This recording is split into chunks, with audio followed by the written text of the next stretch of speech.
Can you hear me? Is that okay? Yes. Good afternoon, good evening. It's a pleasure to be here with you. I'm afraid it's not bad news. I don't have any PowerPoint presentations.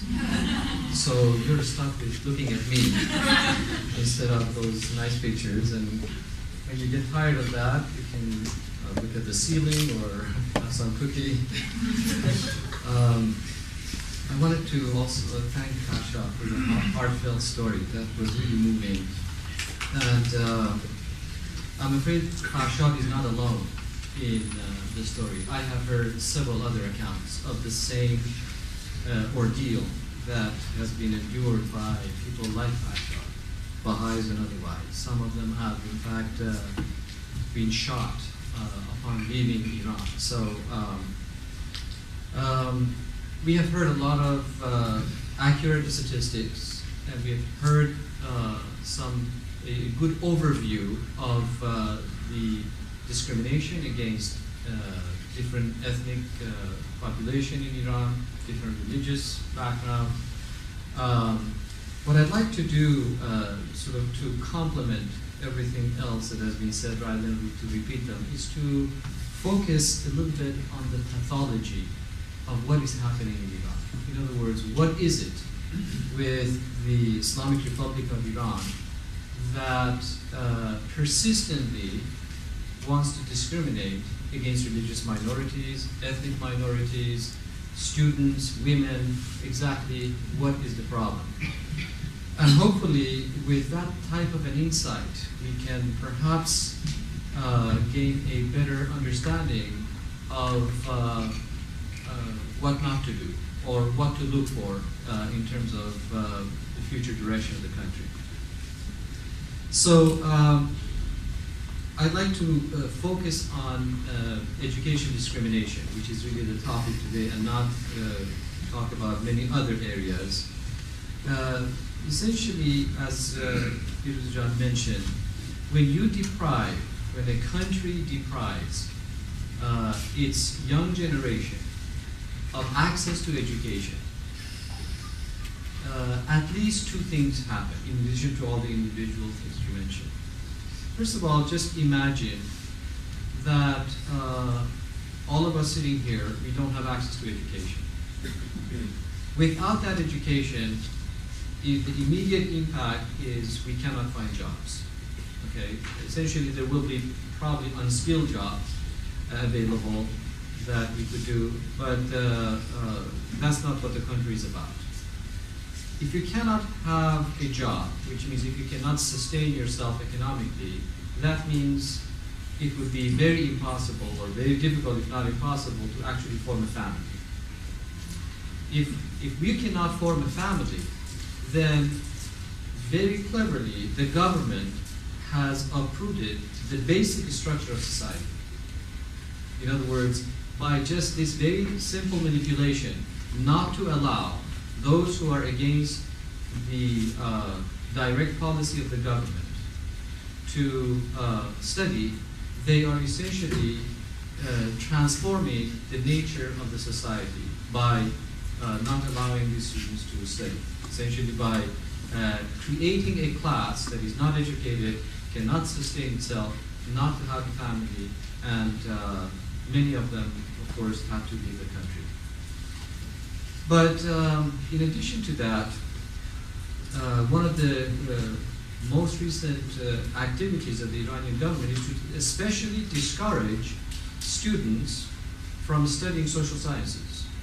So, as if it was not sufficient to not allow students to go to university, to become educated, and therefore have a wider insight about what is happening in the society. So there was a specific focus on not studying social sciences. Why not?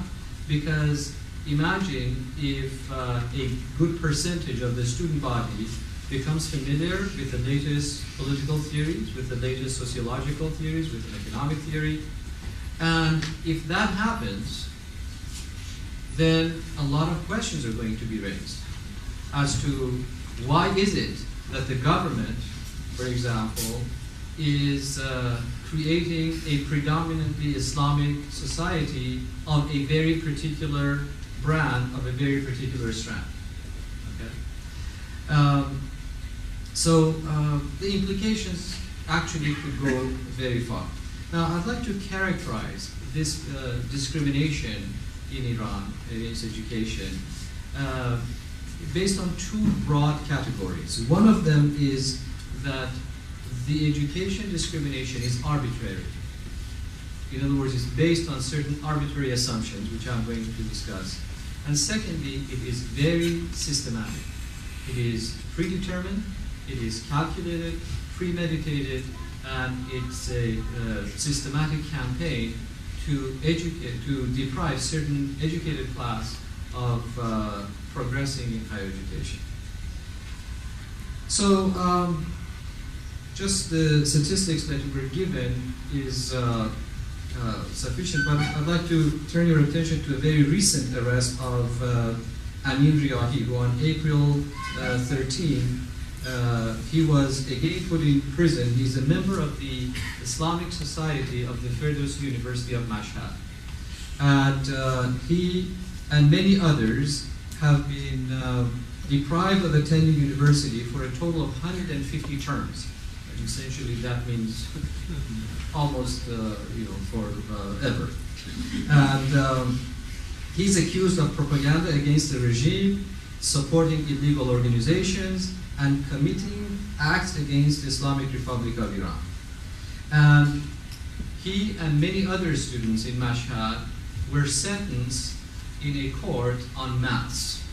In Iran, they call it muhakemeh falei. It's like as a group sentencing. So, in fact, I've seen some of the pictures. Imagine a court like this, and all of you who are sitting there, you're accused. And obviously, you can't have your attorney sitting next to you, so all of you would be tried all at the same time with the judge. Okay? Now, Iranian attorneys have specifically stated that such a sentencing is completely against the Iranian constitution and Iranian civil laws. In other words, each defendant has to have a separate lawyer, has to be defended specifically. But these trials, especially of the students, are happening en masse. It is not so suddenly all of them are accused of these allegations that I mentioned, and they are sentenced. Another example, previous year in a university in Babol, Mo'in Islami Jam, Farshid Satarifar, Jalaluddin Sabiri, Muhammad Askari, Muhammad Ali, they are all deprived of access to education and essentially for similar charges. Some of these people have been tortured, abused, interrogated, as Firuze mentioned. So, as I mentioned, these are, first of all, arbitrary. And the arbitrary aspect of it is that when these individuals are brought to the court and they are accused of these crimes, it is not clear specifically what is meant by supporting illegal organizations. Which organizations? Committing acts against the Islamic Republic of Iran. If, for example, if a person happens to, if you excuse the language, to spit on the floor next to the picture of the supreme leader, that may be considered acting against the Islamic regime. You know, because the law is not defined, essentially the arrest becomes arbitrary. And it becomes whatever the person who happens to be there finds to be offensive. In fact, I had a friend who was describing to me that he was having a long travel from Shiraz to Tehran on a bus. And halfway through, they stopped at a restaurant or a coffee shop. And because his legs were tired, he just rested the legs on a chair.